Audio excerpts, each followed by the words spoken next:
Hi pet lovers, wagging tiles Tuni. ఈ వీడియోలో అయితే మనం కంప్లీట్గా హస్కీస్ కోసం మాట్లాడుకుందాం. ఇవైతే చాలా ఫ్రెండ్లీ బ్రీడ్. ఇవి అస్సలు గార్డింగ్ డాగ్స్ అయితే కావండి. 24/7 ఏసీలు అయితే అవసరం లేదు. చాలామంది ఏసీలు ఉండాలనుకుంటారు, నార్మల్గా కూడా పెంచుకోవచ్చు. అలా అని మనం వీటిని డైరెక్ట్గా ఎండలో అయితే పెట్టేయకూడదు. వీటి ఫుడ్ మెయింటెనెన్స్ కూడా జస్ట్ మంత్కి 2000 అలా అవుతుంది అంతే. మీరు తీసుకోవాలనుకుంటే 40 డేస్ పప్పిని తీసుకోవాలి. అలాగే వీటి కలర్స్ బట్టి, ఐస్ బట్టి ప్రైస్ అయితే డిపెండ్ అవుతూ ఉంటుంది. వీటి లైఫ్ స్పాన్ వచ్చేసి 12 to 15 ఇయర్స్.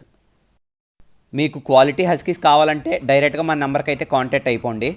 మన లోకల్లోనే మనమైతే చాలా మంచి క్వాలిటీ హస్కీ పప్పీస్ అయితే బ్రీడ్ చేస్తున్నాం. బయట హస్కీ పప్పీస్ అయితే 35K to 65K అలా చెప్తున్నారు. మీకు అలా కాకుండా మంచి క్వాలిటీ పప్పీస్ చాలా మంచి ప్రైస్కే మన దగ్గర అయితే ఖచ్చితంగా దొరుకుతాయి. మనం సేల్ చేయడమే కాదు, మీ దగ్గర ఏ బ్రీడ్ పప్పీస్ ఉన్నా సరే తీసుకుంటాం. మీకు పప్పీస్ కోసం ఎలాంటి ఇన్ఫర్మేషన్ కావాలన్నా సరే డైరెక్ట్గా మాకైతే కాల్ చేయొచ్చు. మా నెంబర్ కూడా ఇస్తాను. అలాగే మన ఛానల్ అయితే సబ్స్క్రైబ్ చేయమమ్మా.